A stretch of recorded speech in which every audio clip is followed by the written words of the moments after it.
Ujú. Bueno, buenas noches.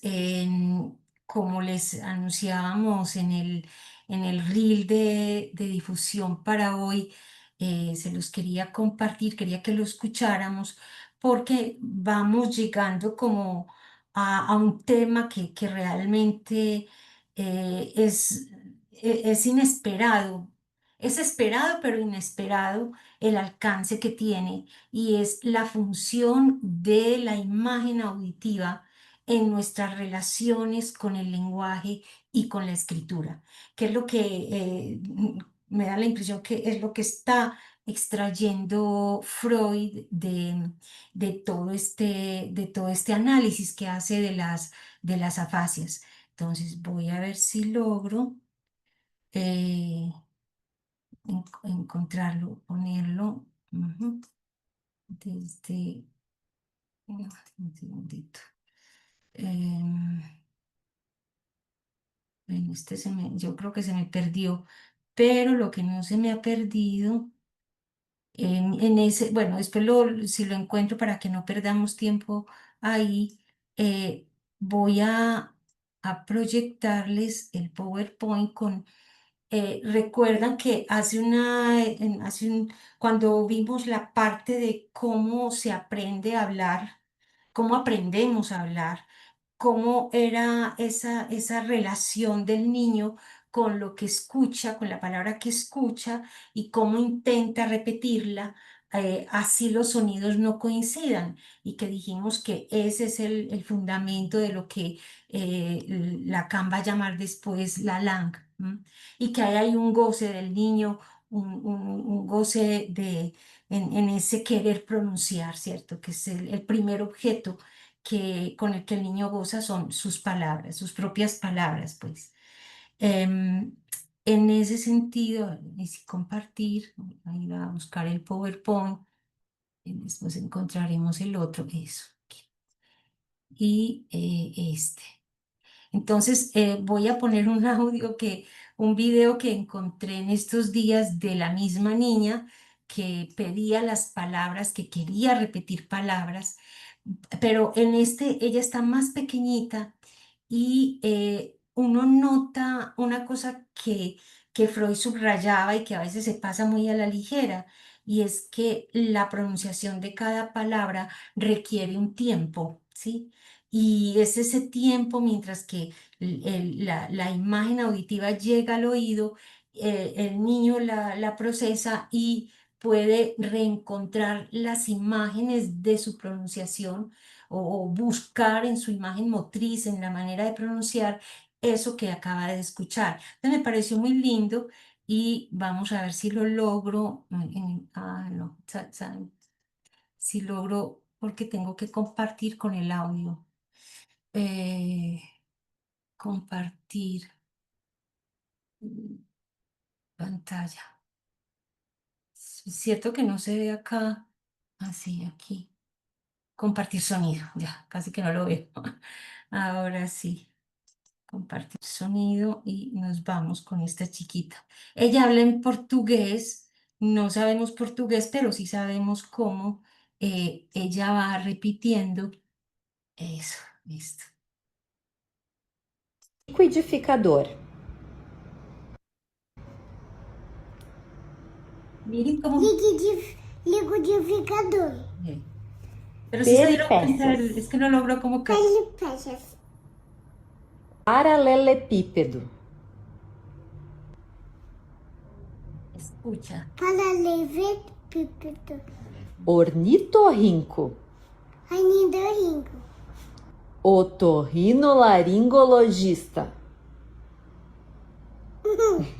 Otorrinolaringologista. Isso. Isso! E como é que fala? Inconstitucionalissimamente. Inconstitucionalmente. La parte, Muito la bem. parte repite, pero fíjense cómo Mais escucha. palavras. Como é que fala liquidificador?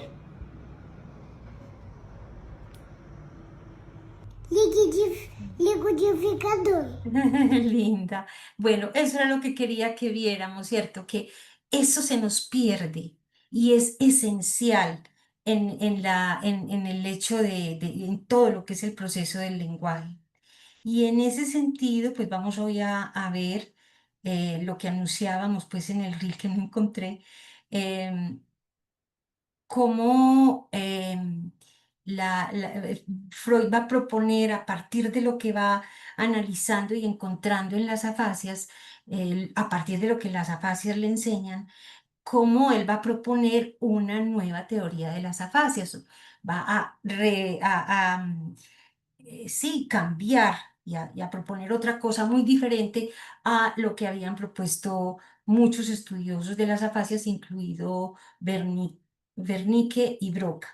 Pero antes quisiera leerles algo que muy bonito que encontré en el texto que él escribe sobre las afasias, porque les recuerdo que estamos tratando de seguirlo en cómo él hace una crítica a la teoría de las afasias de Charcot, pero que esa crítica tenía como antecedente este trabajo que él hace sobre la concepción de las afasias, una monografía de las afasias.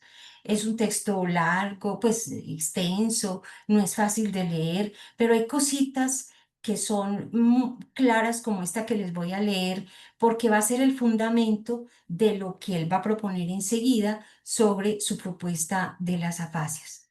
Entonces les propongo que leamos esta partecita porque su fundamento, o digamos así, la concepción principal que él tiene, es que cuando se pierde una de las habilidades del lenguaje, entonces se retrocede, hay como una especie de regresión hacia los primeros momentos de la adquisición del lenguaje y que esos momentos, esos primeros momentos de la adquisición del lenguaje son los últimos que se pierden, son los más firmes. Entonces, él lo va a decir, pero me gustaría que, pues ya que lo encontré esta tarde, dije, no, vamos a leerlo porque vale la pena ver cuáles son esos casos concretos y cómo esto le permite de base para su teoría. Y, entonces, bueno, no sé si alguien quiere colaborar con la lectura en voz alta de este párrafo. Te lo leo, Ana Sí, Victoria. adelante, Marlene. Ujú. Casos como el descrito por Gracie se conocían desde antes. Un paciente sobre el cual Graves escribió una comunicación después de un accidente vascular cerebral perdió la memoria para los sustantivos y adjetivos, pero podía recordar sus primeras letras con infalible certeza. Eso, sí ve la relación entre la palabra completa, sustantivos y adjetivos, él pierde esa memoria, pero no la de lo más básico, que son las primeras letras. Es increíble. Bueno, seguí, porfa. Comprobó que le era útil hacer una lista alfabética de los sustantivos usados más comúnmente y la llevaba siempre consigo. Cuando le pedían una palabra, la buscaba por su primera letra. Una vez reconocido mediante la imagen visual de la palabra el sustantivo que buscaba, le era posible pronunciarlo siempre que mantuviera fijos los ojos en la palabra escrita. Exacto. Ujú, ujú. No No sé si bien se cerrado, entiende. perdón. Podemos ahí. Bueno, sí, sí, seguí. Terminemos con ese caso, sí. No bien cerraba su libreta, olvidaba la palabra. Es evidente que también este paciente podía encontrar las palabras que le faltaban, estableciendo una asociación con las imágenes visuales de esas palabras. Ujú, ujú, ujú. Entonces, este es un caso de afasia orgánica, ¿cierto? Este es un caso de un señor que sufre una ACV, pierde la memoria para los sustantivos, pero eso enseña a Freud, o Freud subraya, cómo lo que puede recordar es antes, es más básico, y cómo puede, a partir de esas primeras letras, recordar el sustantivo. Y si lo ve escrito, por eso tenía la lista alfabética de los sustantivos usados más comúnmente. y si encontraba la primera letra, podía leer el sustantivo en voz alta y así recordarlo. Si cerraba la libreta, si no veía nada escrito, no lo podía recordar. Entonces hay ese vínculo y por eso pues también les difundíamos con el reel, le hacíamos propaganda a este ejercicio que hicimos de una lectura en voz alta del texto de La Tierra de Jauja en francés, para que nos demos cuenta cómo es posible leer sin tener en cuenta la significación, solamente seguir el sonido de las palabras en el texto escrito, aunque la significación no esté presente. Son dos aspectos de las palabras que son absolutamente independientes de cualquier sentido. Y eso es lo que tenemos que aprender pues como a ir reconociendo. A Victoria, Y leyendo un fragmento, me vino a la mente el cuento Una mesa es una mesa, Ujú. de Peter Bichir. ¿Lo conoce? No, no. Él De- es un hombre viejo y decide, y no se comunica ya con la gente, pero quiere inventar su propia forma y lo que hace es que a todo le cambia los nombres. Entonces la mesa es el periódico es la silla, y él tiene que ir escribiendo la lista para no olvidarlo, pero claro, finalmente eso termina incomunicándolo. Me pareciera como interesante después mirarlo, a ver qué relación pudiéramos establecer entre ese cuento y esto que estamos conversando. Eso está muy bien. Ujú. Sí. Ajá. Bueno, ese es un caso. Sigamos, este es el segundo. Ujú.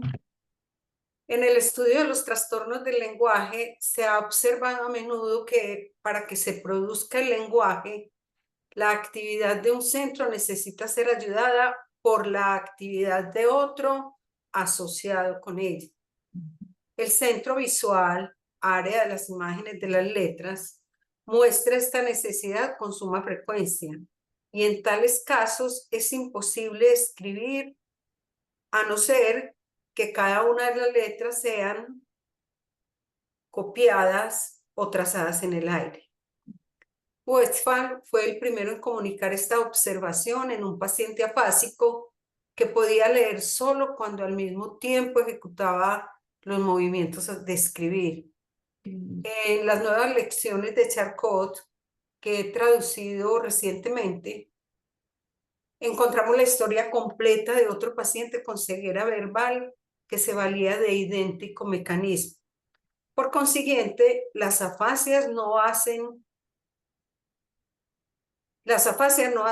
se me corre, por consiguiente, Sí, las sí. afasias no hacen otra cosa que reproducir un estado que existió en el curso del proceso normal de aprendizaje del habla. Ujú. Mientras somos aún incapaces de leer con fluidez, tratamos de asegurar las imágenes visuales de las palabras, suscitando todas las otras imágenes asociadas con ellas.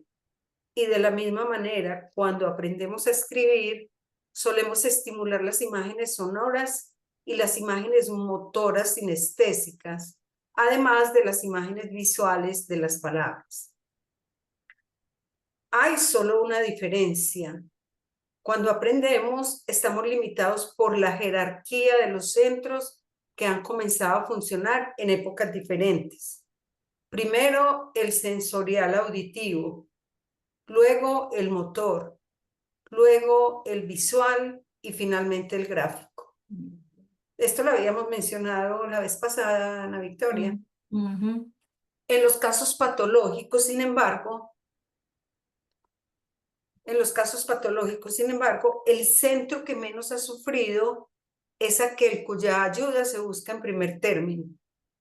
Los casos estudiados por Graves y Gracie eran peculiares solamente en cuanto a que el centro de las impresiones sonoras, imágenes, necesitaba el apoyo de centros que en otras condiciones dependen de él. ¿Mm?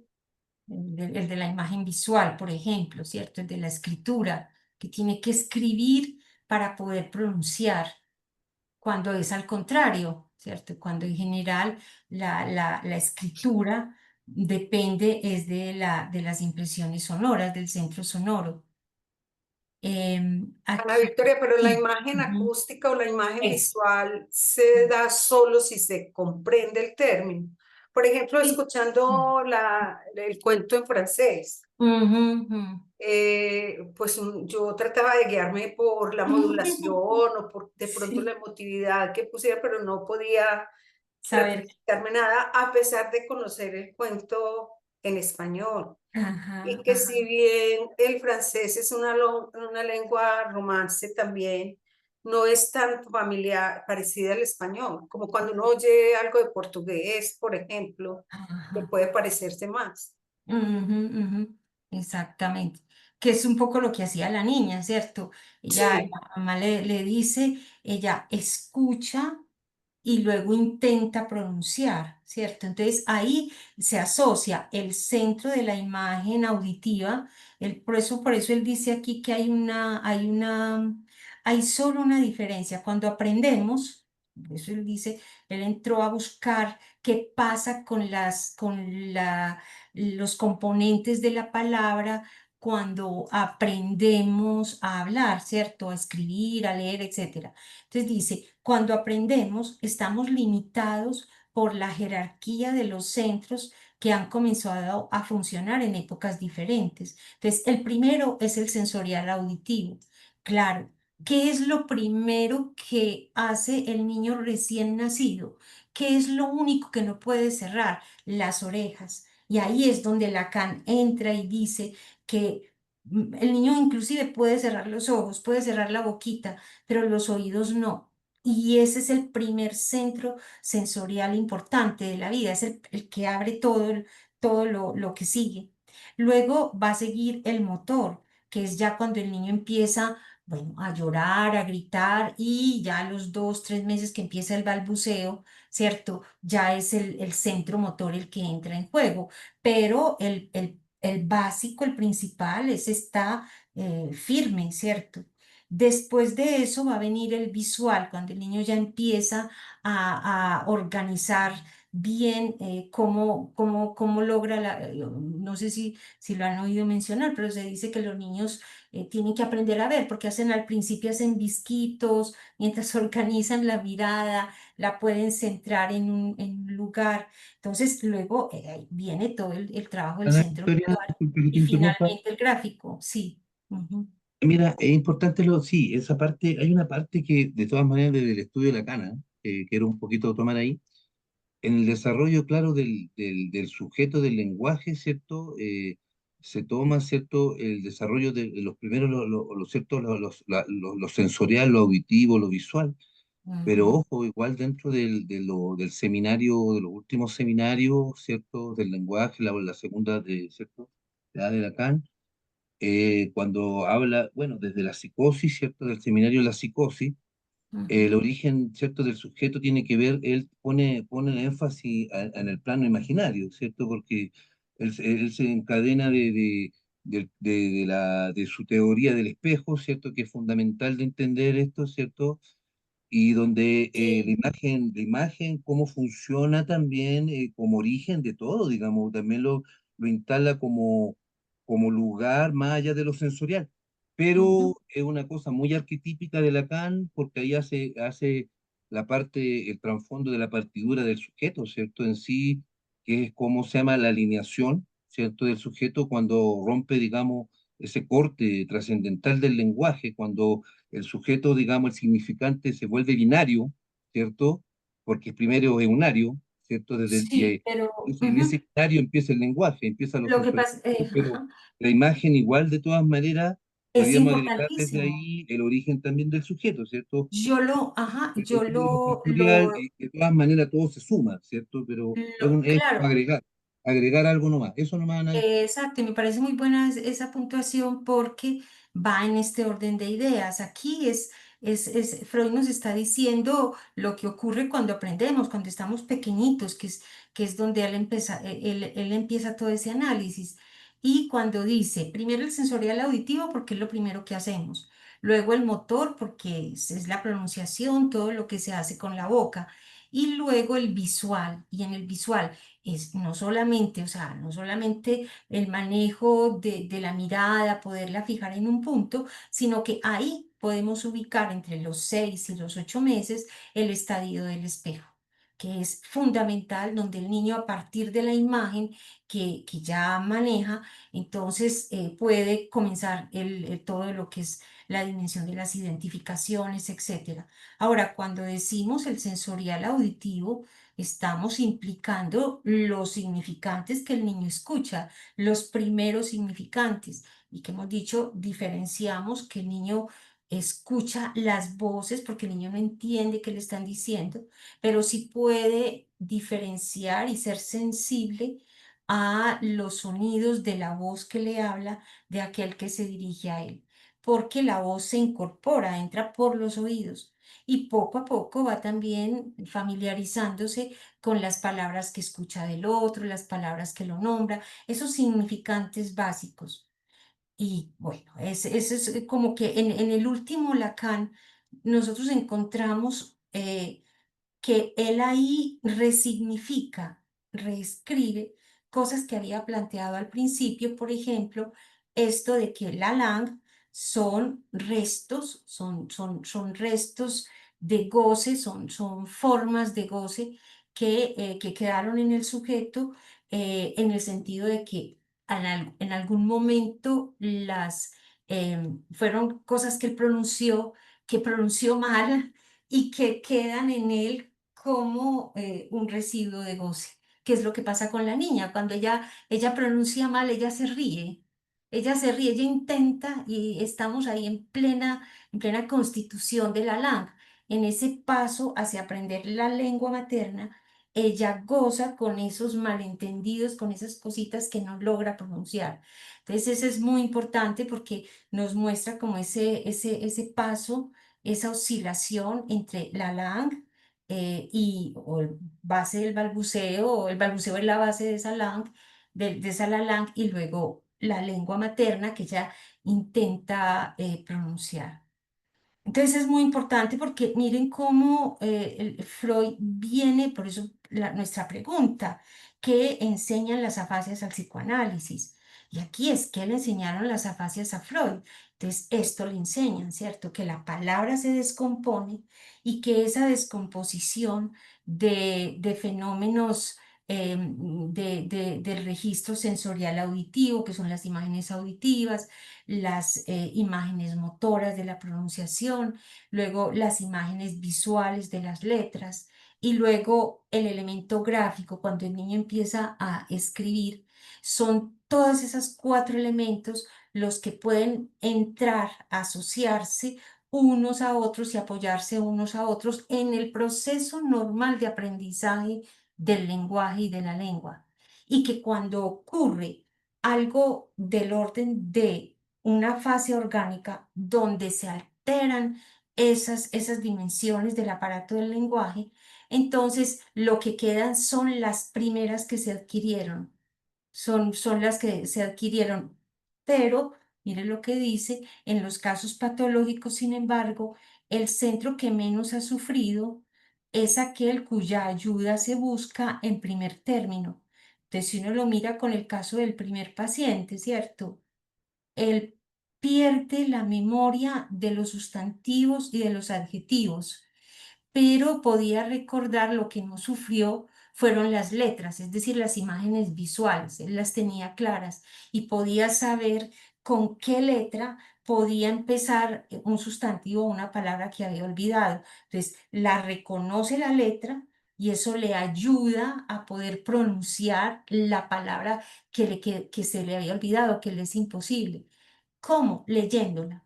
Entonces, la letra le permite, es un apoyo, la imagen visual es un apoyo para poder pronunciar, tanto que una vez que él identifica esa letra y que lee la palabra, que la puede leer, está muy bien. Él dice, cuando le pedían una palabra, la buscaba por su primera letra.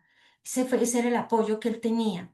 Una vez reconocido, mediante la imagen visual de la palabra, el sustantivo que buscaba, le era posible pronunciarlo, porque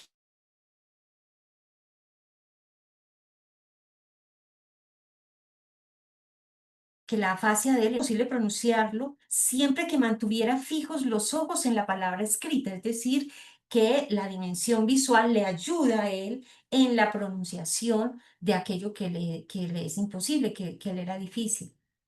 El otro se apoyaba, el otro es que escribe, que necesitaba escribir para leer, ¿cierto? Entonces el elemento gráfico le ayudaba a esto, a ver si, aquí está.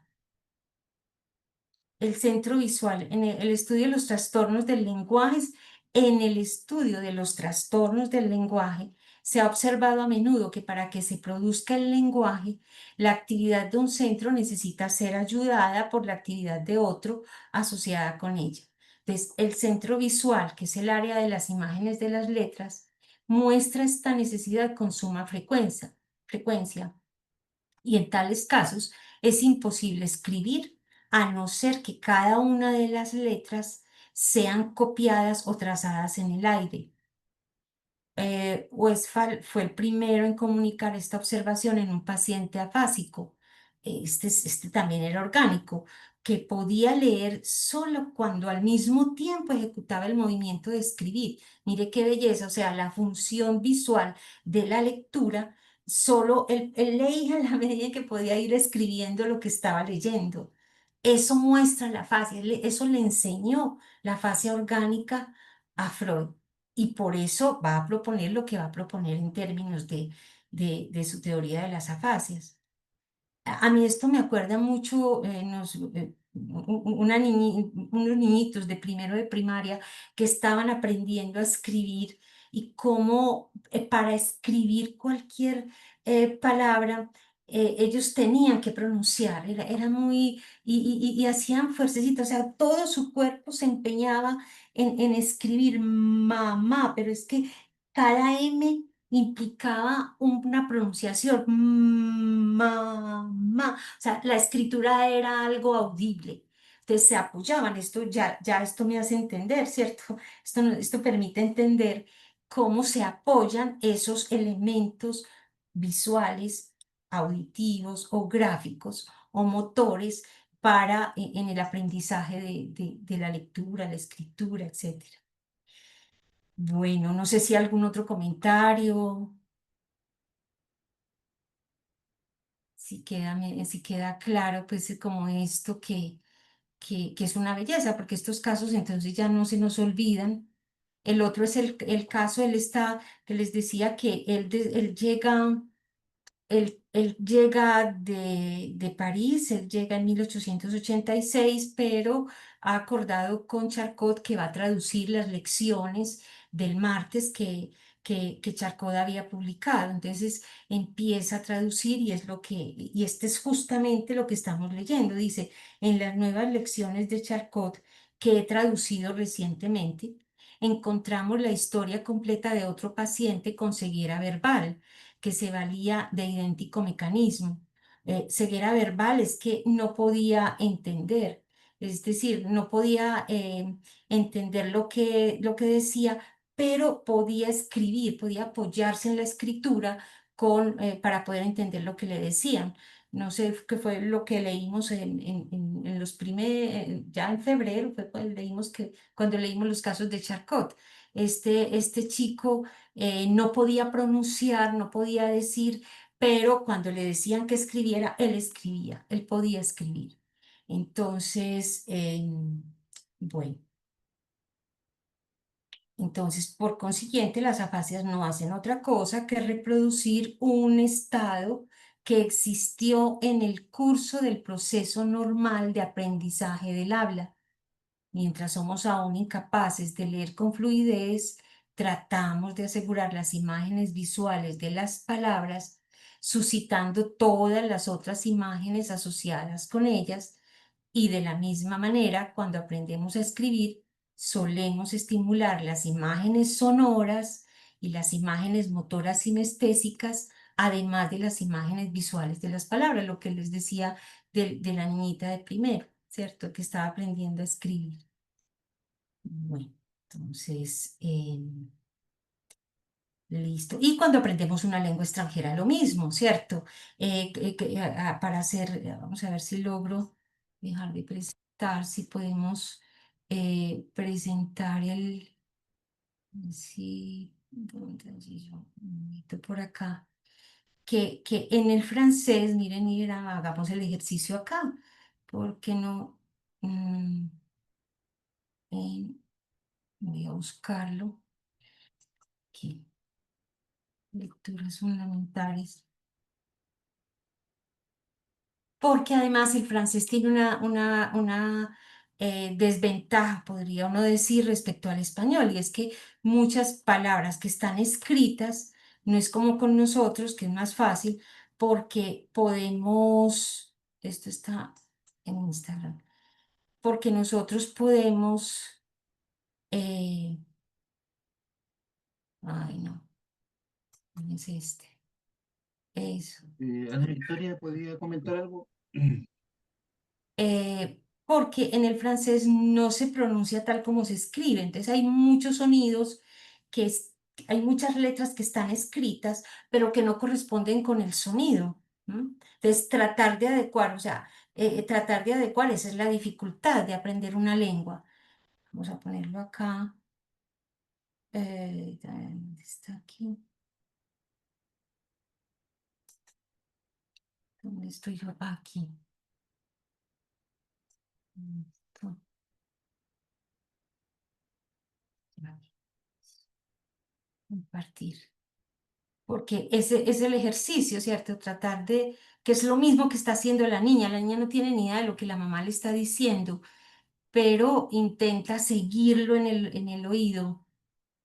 Y estoy aquí, el sonido ya está, listo, entonces vámonos para este, eso, aquí. Este fue el reel, ¿escuché? En lecturas desde Freud.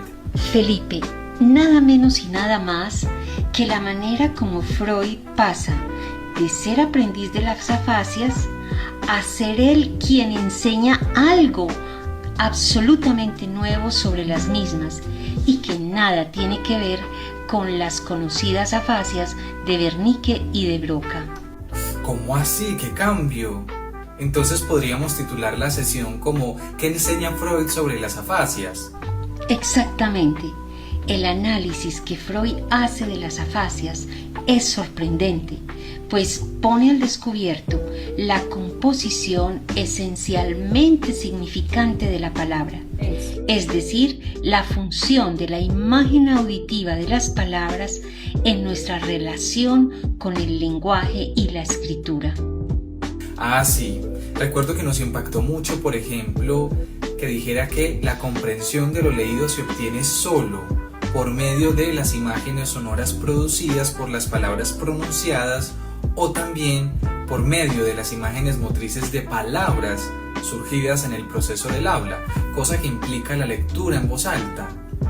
Sí, y tratando de entender esa aseveración, le pedimos a unos amigos que hablan francés que leyeran en voz alta la traducción de la obra de teatro que nos sirvió hace algún tiempo para diferenciar el yo del sujeto a través del objeto. Tal vez la recuerdan, La tierra de Jauja de Lope de Rueda. Su título en francés es Le Pays de Cocagne. En ella podrán pasar por la experiencia de escuchar un texto sin que importe su significado. Y es que lo que importa es poder seguir los sorprendentes vínculos entre las imágenes sonoras y las imágenes visuales de un texto escrito en lengua extranjera. Exacto, como aconsejaba Lacan, se trata de agudizar las orejas. Así pues, quedan doblemente invitados a escuchar este divertido diálogo de los personajes de La tierra de Jauja en francés y a nuestra próxima. Exacto. Entonces vamos a mirarlo aquí esta es la página.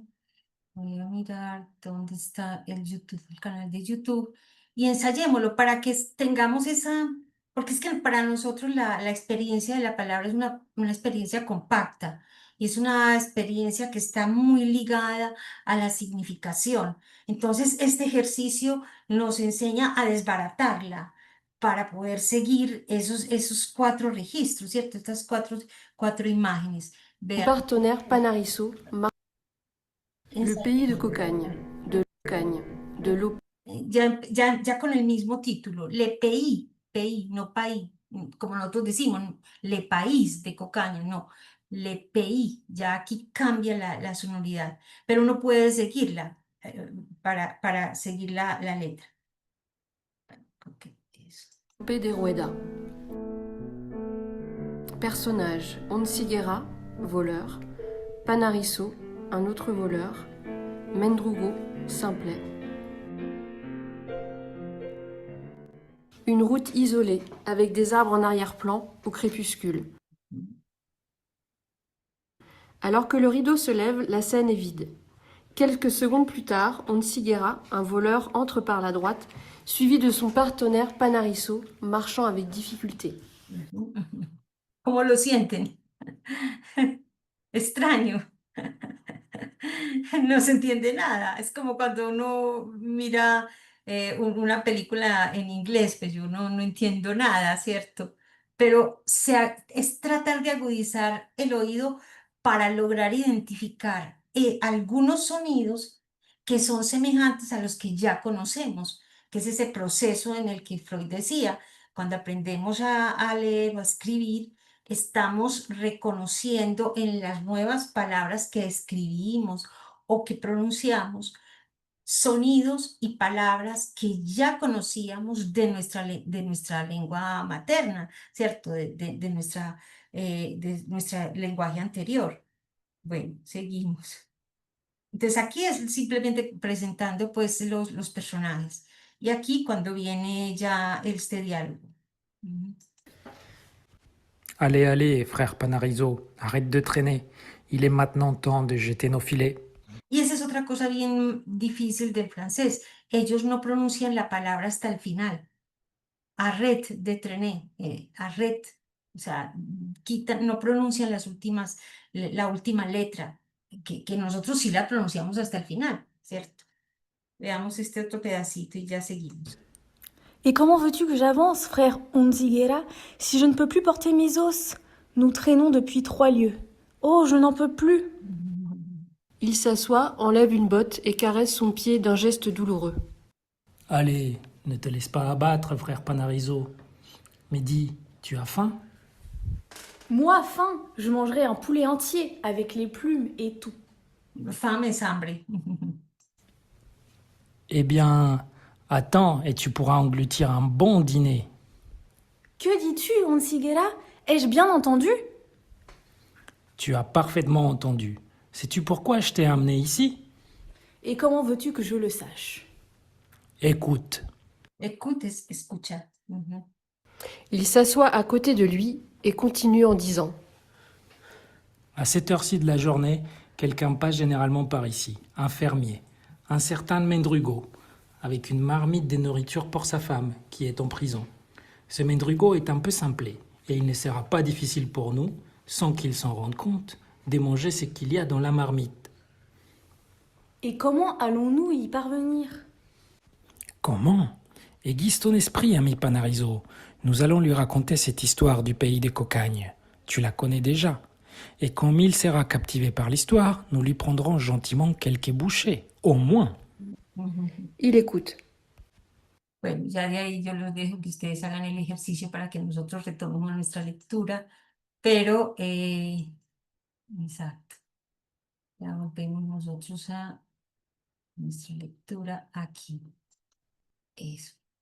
Entonces, vamos a mirar ahora sí la proposición de las afasias de Freud con todo esto que acabamos de ver y de experimentar. Bueno, entonces aquí empezamos. Nosotros habíamos terminado en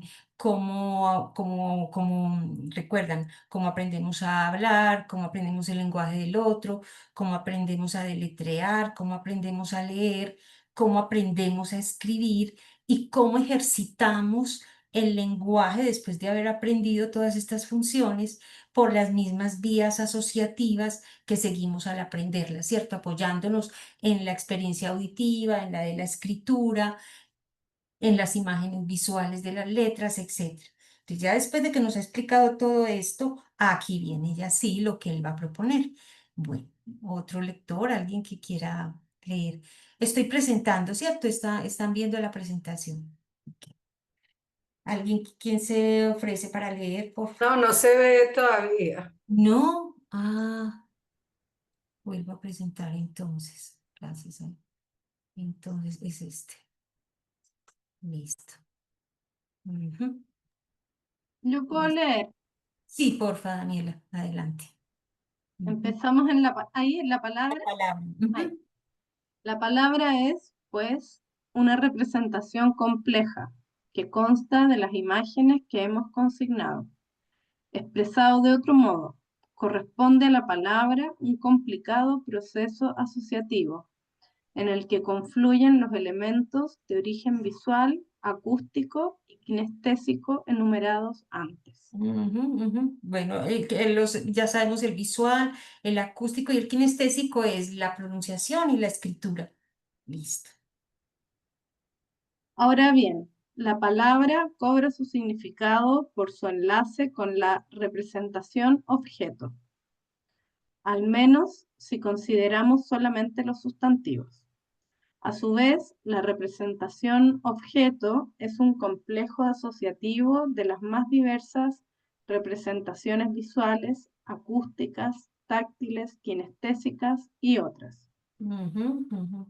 Por la filosofía sabemos que la representación objeto no contiene nada más que esto y que la apariencia de ser una cosa, Ding, en favor de cuyas diversas propiedades aboga cada impresión sensorial, surge solo por el hecho de que a raíz del recuento de las impresiones sensoriales que hemos recibido de un objeto del mundo, Gegenstand o Land, no sé, admitimos Ujú. todavía la posibilidad de una serie mayor de nuevas impresiones dentro de la misma cadena asociativa. La representación objeto nos aparece entonces como algo no cerrado y que difícilmente podría serlo, mientras que la representación palabra nos aparece como algo cerrado, aunque susceptible de ampliación. Exacto, exacto. Entonces ya nos está dividiendo la cosa en dos aspectos muy diferentes. ¿Qué es lo que quiere decir ahí, Exacto, Fernanda?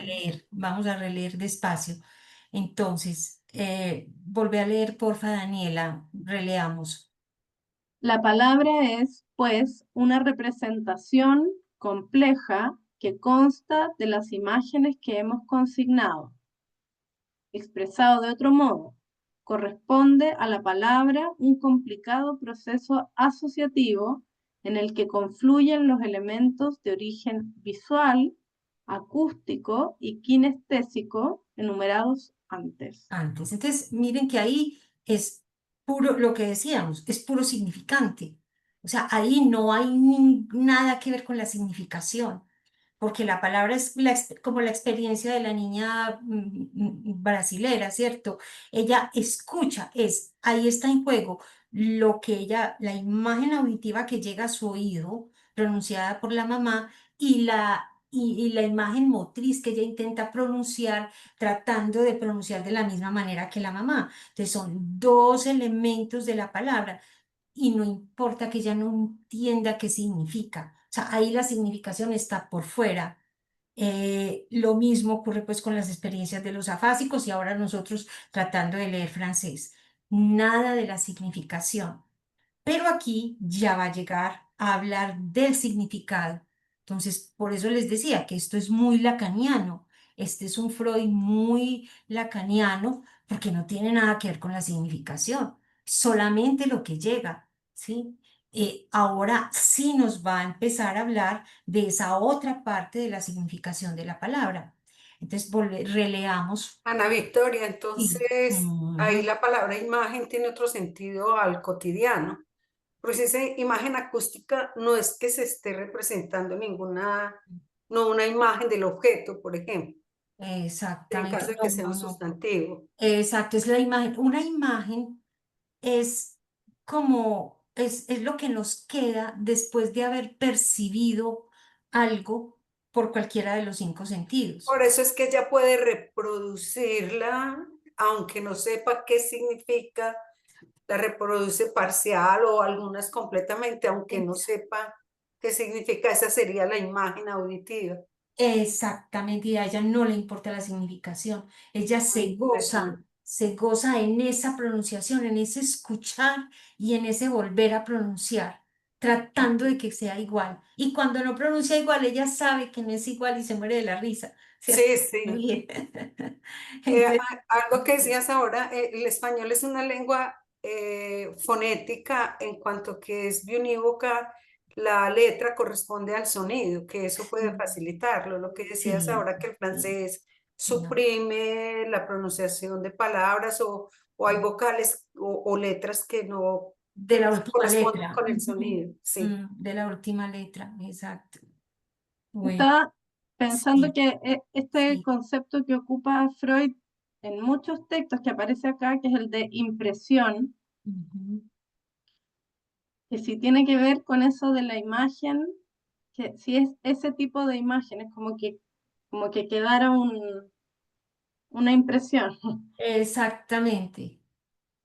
Si, por ejemplo, escuchamos la pronunciación por primera vez, por ejemplo, cocaña, le pedí de cocaña, cocaña, cocaña, es la primera vez que cuando uno no lo escucha por primera vez, eso suena.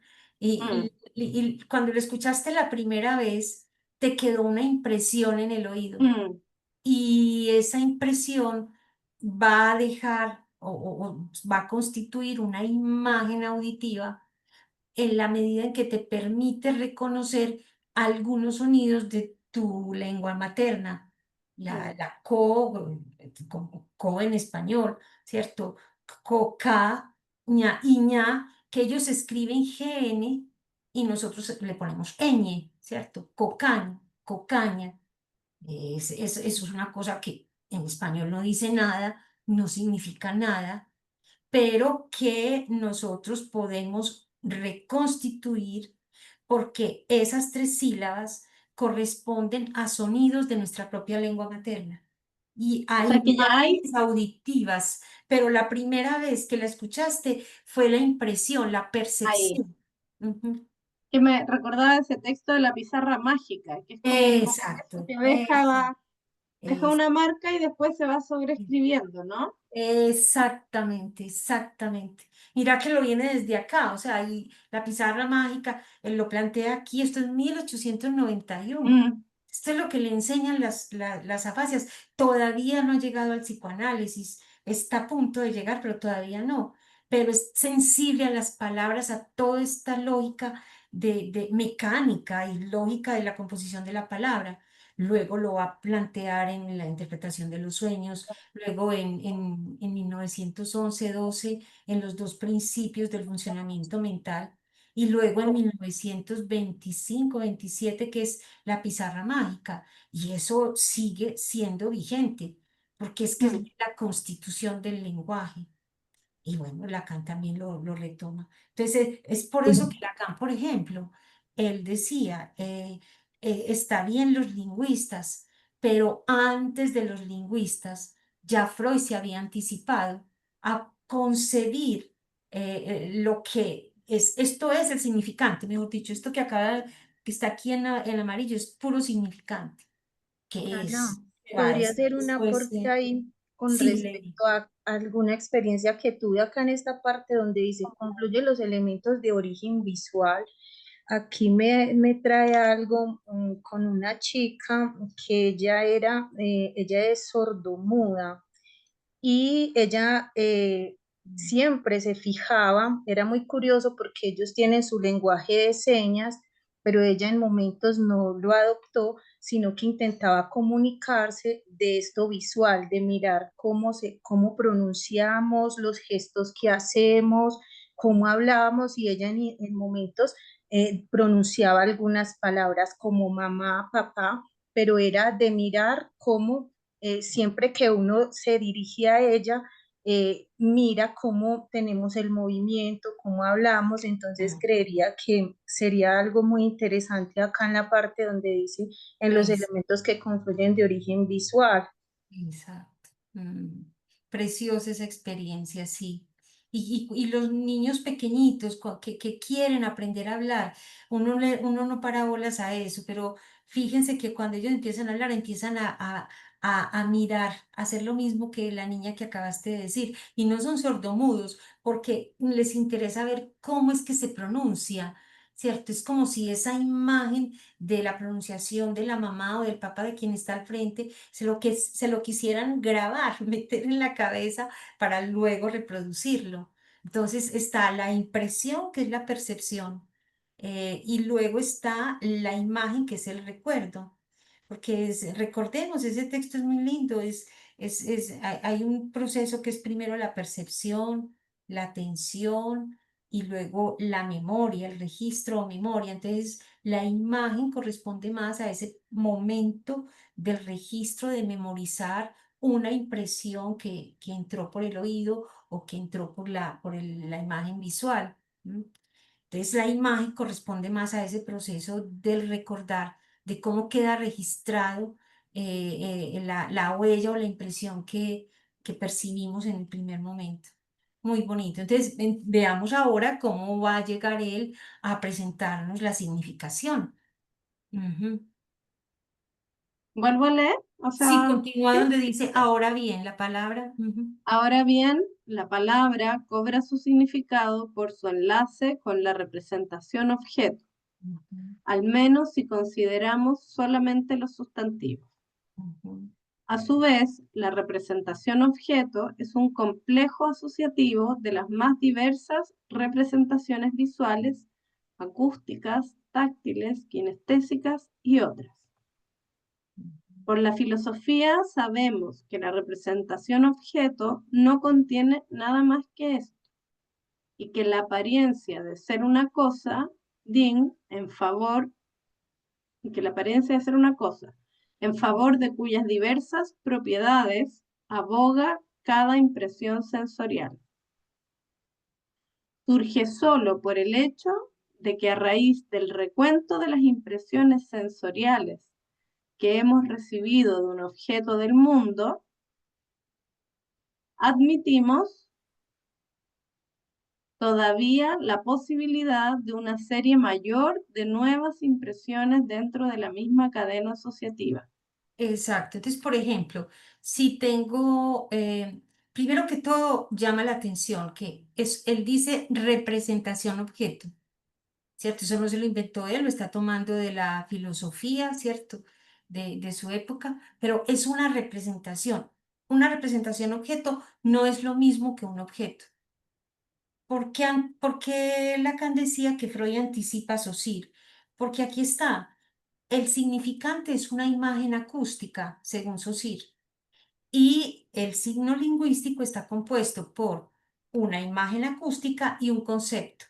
Entonces, lo que Saussure nombraba concepto, Freud lo había nombrado representación objeto. Un concepto es una representación objeto. Vos no tenés el objeto, vos tenés un concepto del objeto. Por ejemplo, se me ocurre el significante naranja. Yo dije naranja. Mire cada uno de ustedes qué concepto, qué representación objeto pueden tener les puede evocar ese significante. Digámoslo, espere. ¿Qué piensa usted, María Elena, por ejemplo? Cuando dije naranja, ¿usted qué pensó? ¿Qué Una fruta. O la fruta, listo. ¿Alguien pensó otra cosa distinta? Yo me imaginé la naranja como Yo el la, jugo, la La esfera. fruta. Ujú. Pero el también puede jugo ser de el naranja, color, el mero color. ¿Alguien más? Sí. el jugo de naranja. Sí. Exacto. Entonces es eso. Y por eso dice, ahora bien, la palabra cobra su significado, si no, no lo cobra. ¿Qué es un significante? Un significante es una imagen acústica o escrita, lo que sea, que no no tiene significación alguna, hasta que se asocie, como dice aquí Freud, con una representación objeto.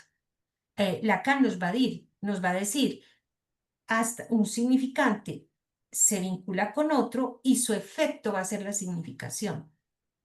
Eso es algo, es un aporte de Lacan.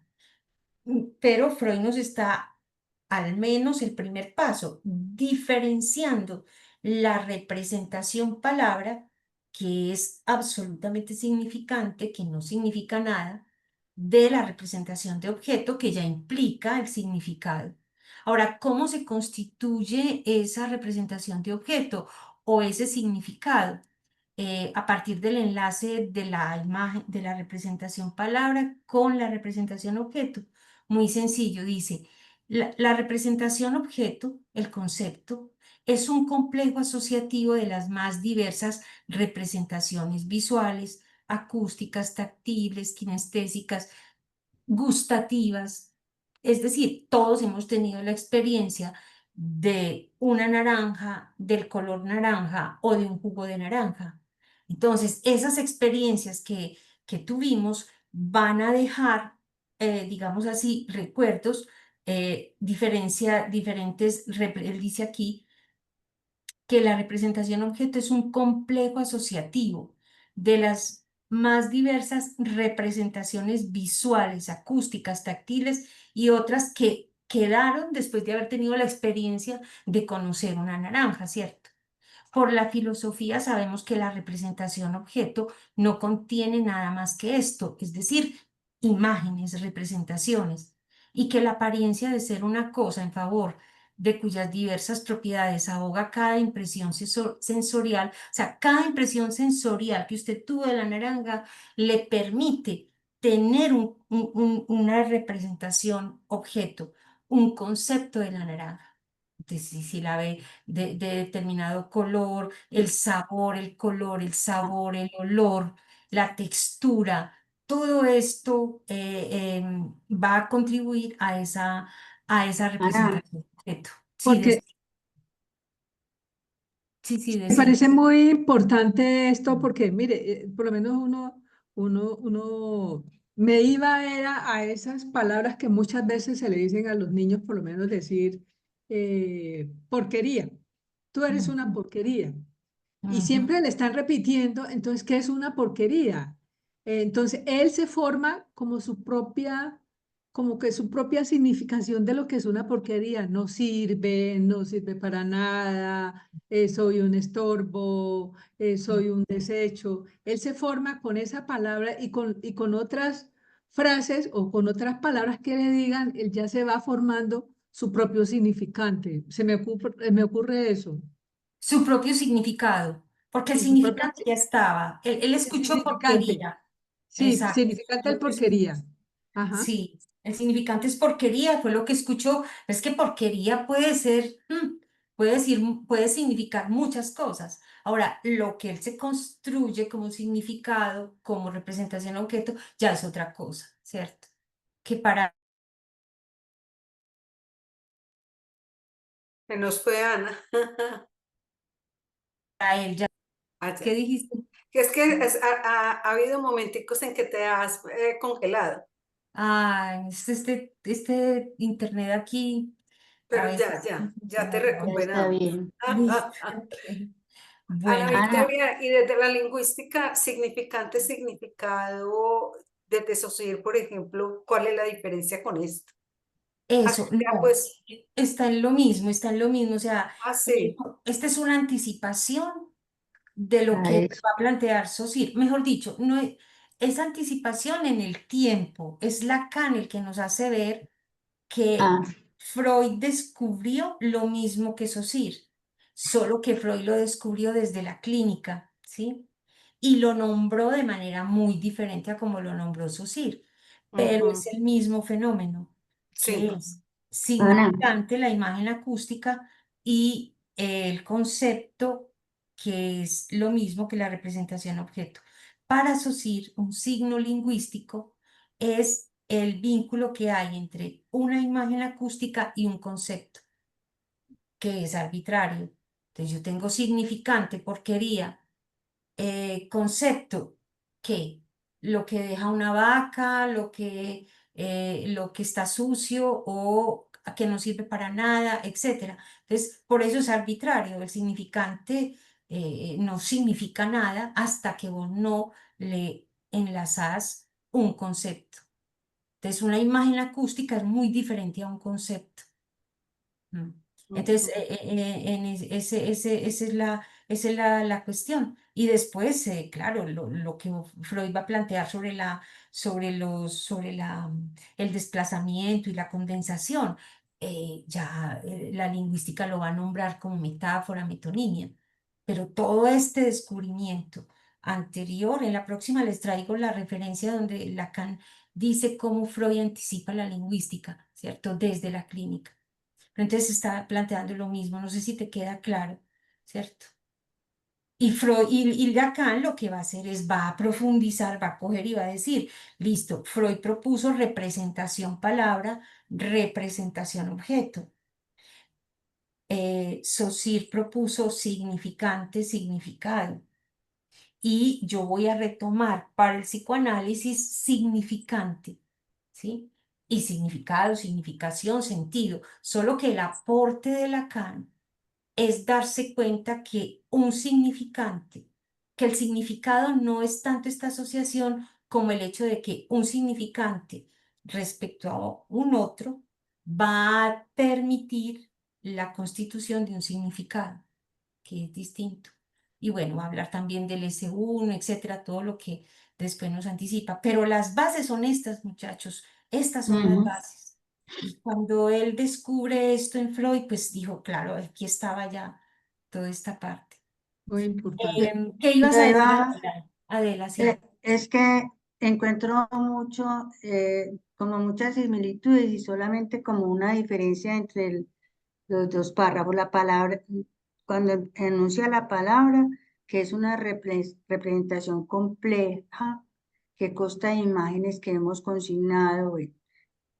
Y aquí aparece como casi que la misma definición, pero aparece una palabra que es el objeto. O sea, como que toda esta asociación compleja de imágenes visuales, bueno, todas esas cosas, es diferente cuando aparece el significado, pues, cuando se constituye el significado porque aparece es el objeto al que trae como todas esas representaciones. Ujú. O no es así, pues estoy Exacto, sí, sí.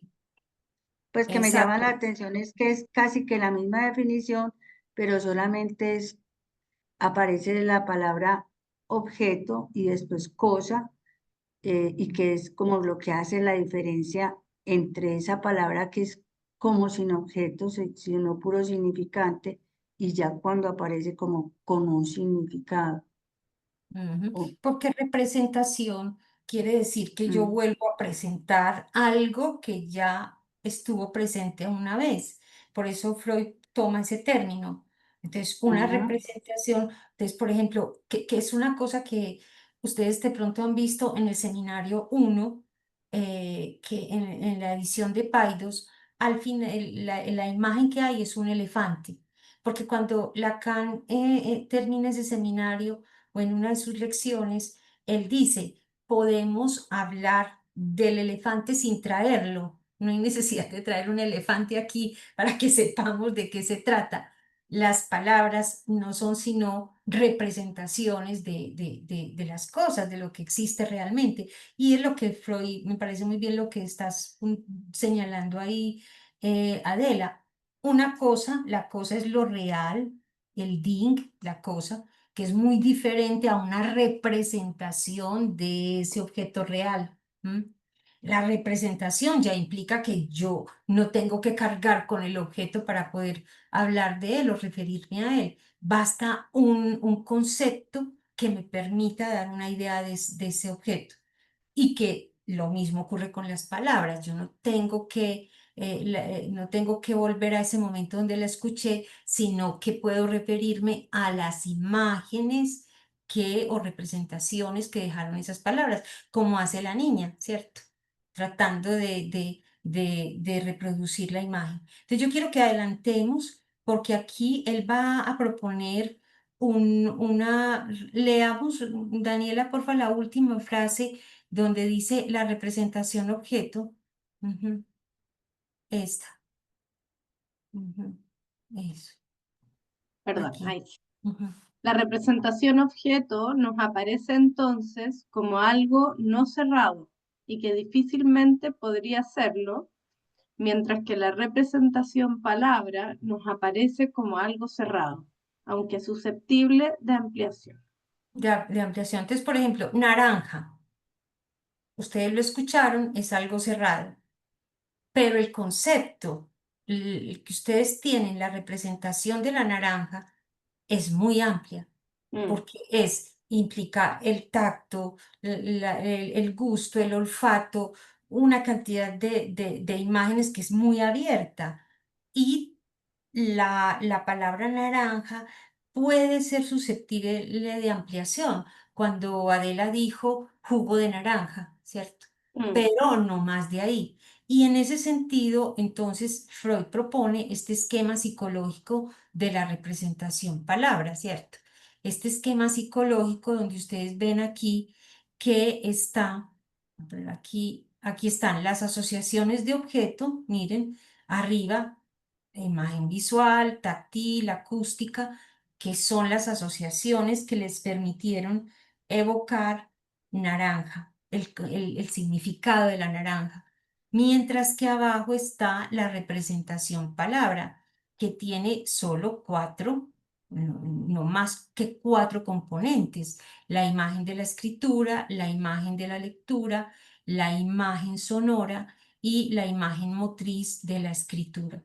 No, la imagen motriz de la pronunciación. Entonces, la palabra solo tiene estos cuatro componentes. Cómo los asociemos ya es distinto. Mientras que este es el significante, este es lo que no tiene significado. Y las asociaciones de objetos son las representaciones de los objetos de la realidad que son amplias. Mire que siempre son más abiertas y que están llenos de muchas más percepciones. Y lo que nos va a aparecer es que miren dónde está la conexión, la asociación que él decía. Viene por el lado de la palabra, hay una asociación, una conexión entre la imagen sonora y la imagen visual del objeto, que es como de lo primero que llega. Naranja, inmediatamente cada uno vio la naranja.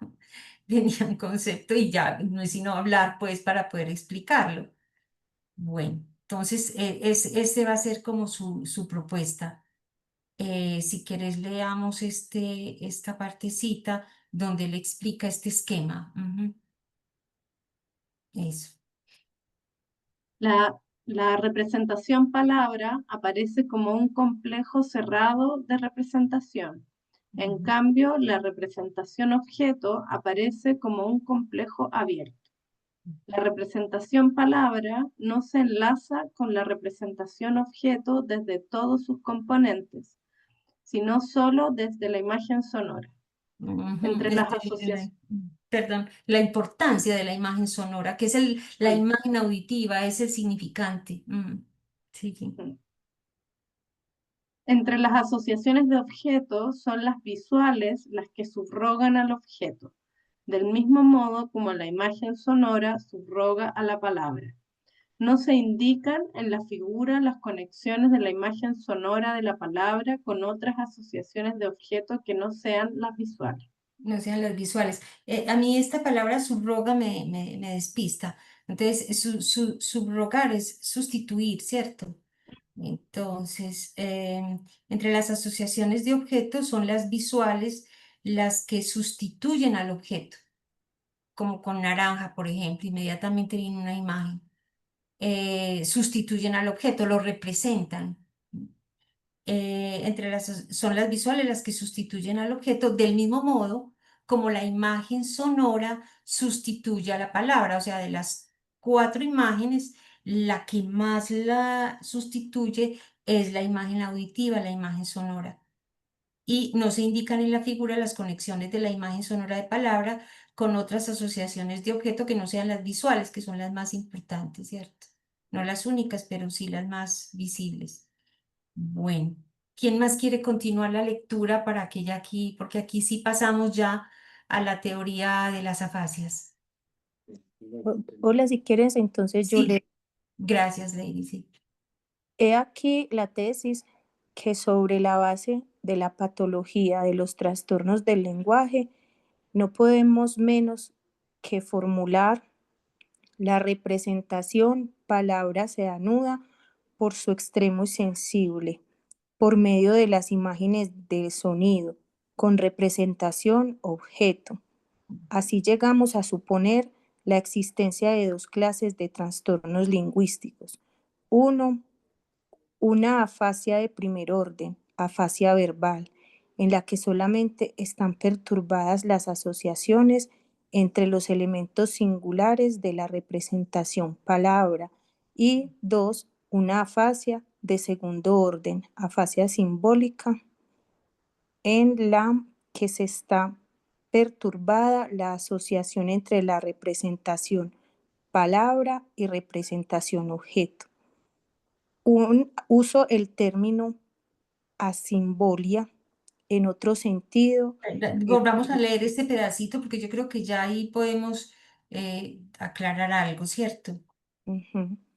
He aquí la tesis que, sobre la base de la patología de los trastornos del lenguaje, no podemos menos que formular la representación palabra se anuda por su extremo sensible, por medio de las imágenes de sonido, con la representación objeto.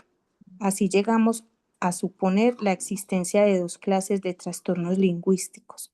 Uno, una afasia de primer orden, afasia verbal, en la que solamente están perturbadas las acciones, las asociaciones entre los elementos singulares de la representación palabra. Eso, o Y sea que, perdóname hasta ahí. Entonces, la afasia verbal que él va a proponer es una afasia que tiene que ver con estos 4 elementos, donde hay una dificultad, ya sea en la pronunciación de la palabra, o ya sea en la escritura, o en la lectura, o en la audición, ¿cierto? La sordera verbal. Entonces, él va a reducir todo ese tipo de afasias que había antes a esa diferenciación. Están las, por decirlo en términos de SOSIR, las afasias del significante y las afasias del significado. Así de sencillo. Las que tienen que ver es del primer tipo o las de el segundo, pero me equivoqué.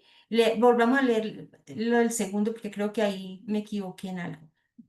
Lea la segunda. Y una afasia. Lady, seguí leyendo. Y una afasia, sí, porfa. Se fue. hola, Aquí, y una afasia.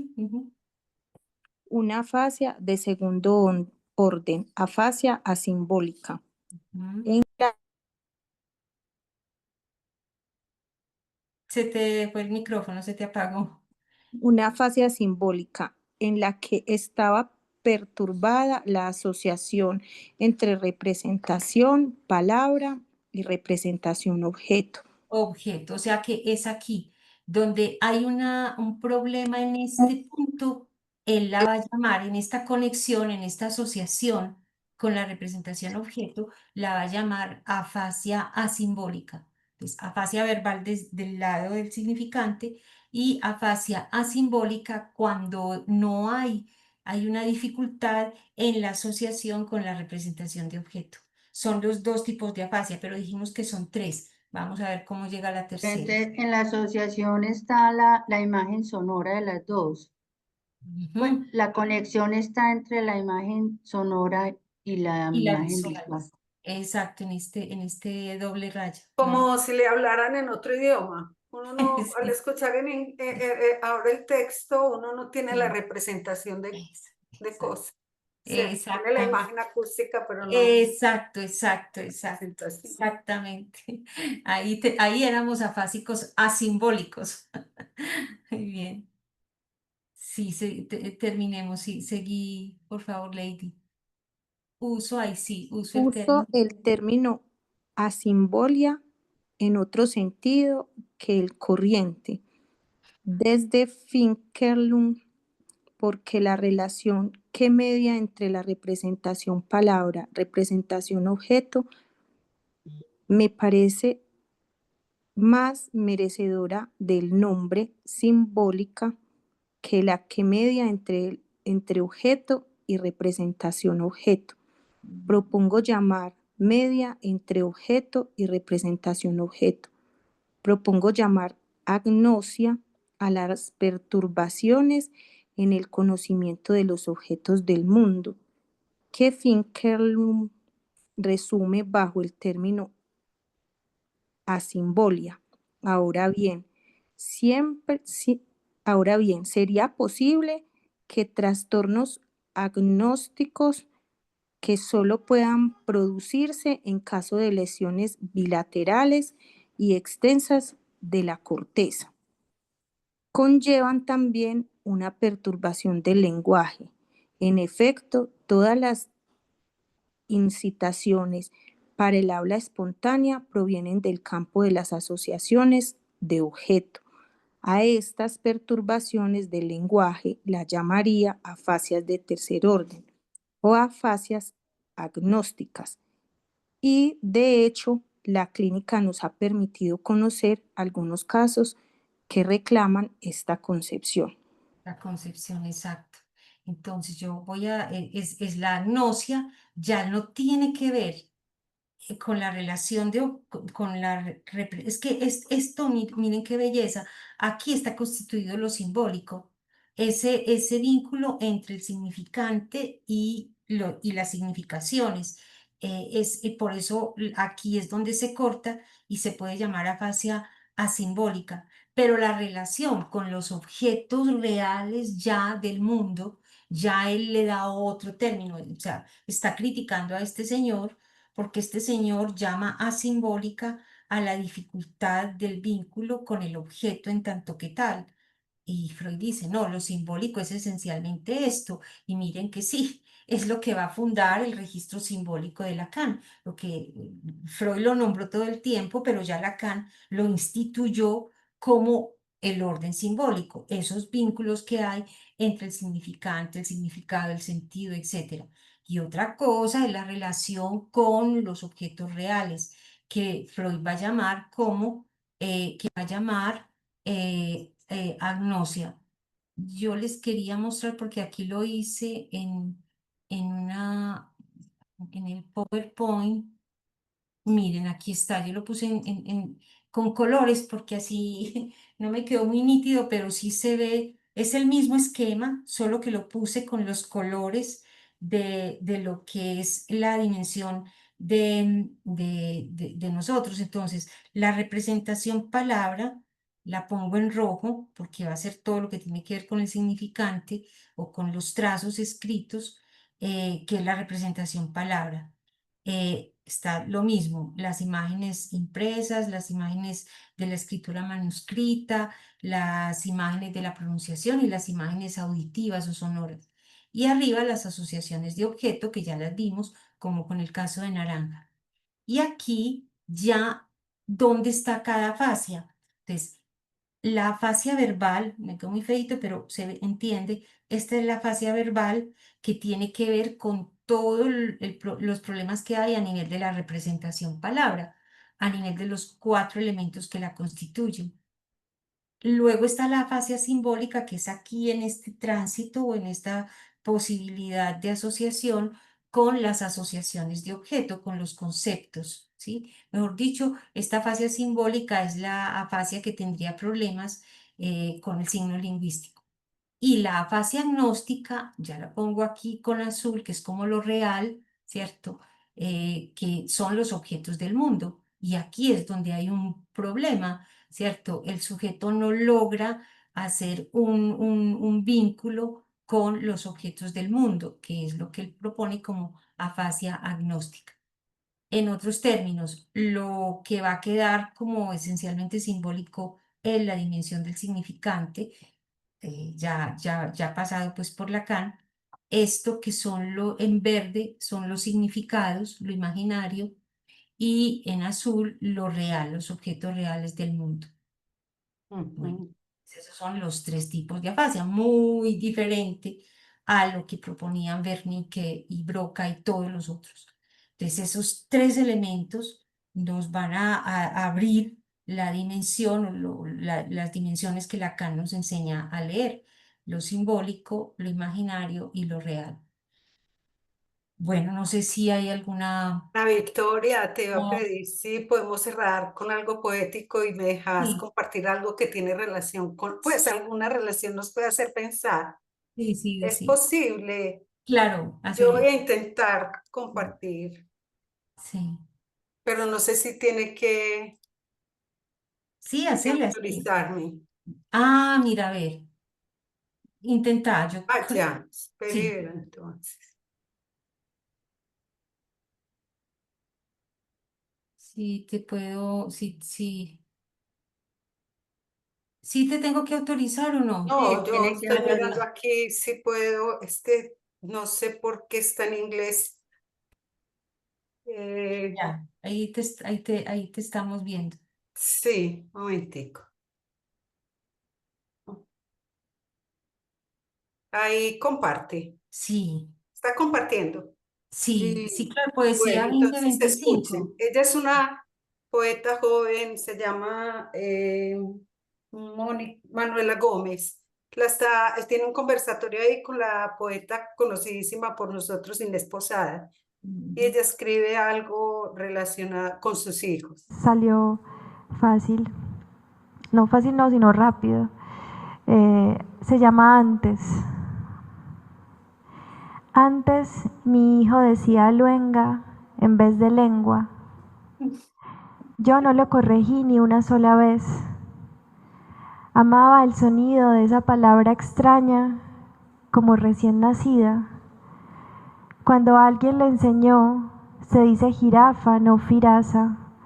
De verdad lo lamenté. Igual con la mariposa que antes era papiosa. Sabía que esas palabras no se quedarían mucho tiempo ahí en su voz. ¿Para qué apurarse entonces? Las palabras habituales están ahora en su sitio, excepto cuando quiere hablarme de jaguares y dice, mamá, están en vida de extinción.